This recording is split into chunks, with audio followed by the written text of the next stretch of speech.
We are continuing developing news out of Roseville this morning. A person opened fire at a baseball field in the city, shooting a CHP officer and 2 hostages. We now know one of those hostages has died. And that shooting happened at 12:30 Thursday afternoon near Mahany Park and left the residential Roseville community stunned. Let's go to our Bridget Biorlo, who's joining us live from outside of the park this morning. Bridget, there were children at the park when this shooting happened. Do we know how they're doing this morning?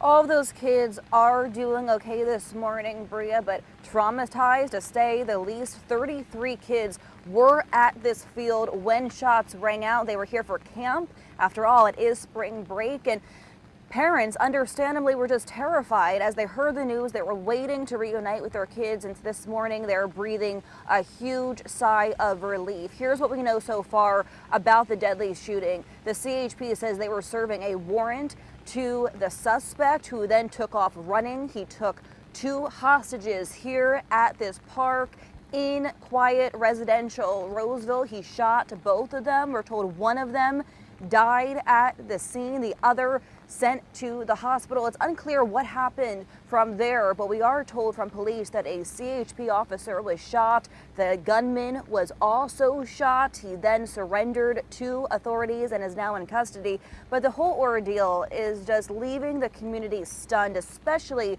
for those little kids who were here as it happened. We heard gunshots, so we went into the library, and we were there like 1 hour, 45 minutes. Worried and scared. I was like, oh, what's gonna happen? Are they gonna come over here? Is everything okay? It just breaks your heart to hear a child speak about something like this. This is something no child should ever have to experience. And keep in mind, it happened at a sporting complex in Roseville, a place that does not experience a lot of shootings. There's a dog park down the street, a fire station, a library, a baseball field where your parents take their kids to play. This is not a place where you would expect danger to happen, Bria. No, and it just hurts to know that these children knew they needed to hide. It's the reality in our country. So glad to know that they are safe, though. Bridget, what are we learning about the condition of the CHP officer and the surviving hostage? Well, a bit of good news to report this morning. The CHP officer has been released from the hospital. They are doing okay this morning.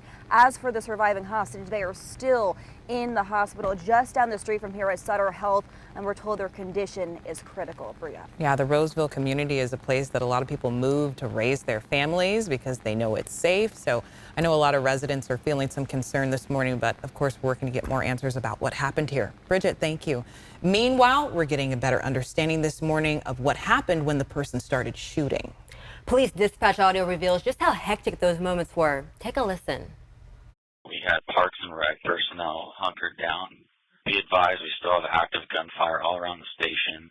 Be advised, officer was shot long range with a pistol. So find cover behind a building or behind Station 5.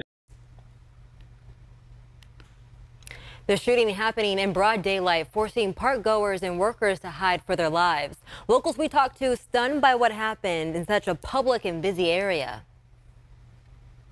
I spent a lot of time at these sports fields, at the library, the parks, everything, and just having something hit literally at home is just, it's heartbreaking.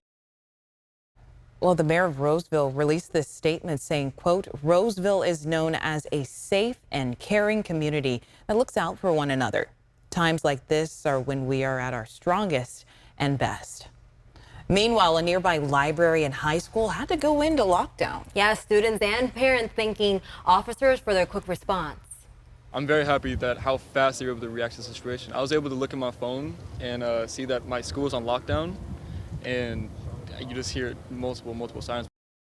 You know, Monica, as Bridget mentioned, these students were on spring break. Our Devin Truby was outside live yesterday. I was watching her report, and I could see signs for Adventure Club in the background. I know that program. It's national. It's in plenty of schools. It provides care for when students are out of school like this, before and after school. And I know the curriculum has a lot of outdoor time, so I could just imagine how worried parents were when they learned where this was happening and that these students were on lockdown. And spirits we spoke to say that they got a lot of their news from mobile updates that they were getting. And so they were told, you can't come get your child. But how scary is that hour 45 minutes waiting for your child to run into your arms and to be reunited when the shooter is just doing who knows what and your child isn't with you. I think everybody's hugging their kids a little tighter this morning, and we expect to learn more about this, of course. So you want to download the free ABC 10 app for the latest breaking news updates, and of course we can send those straight to your phone.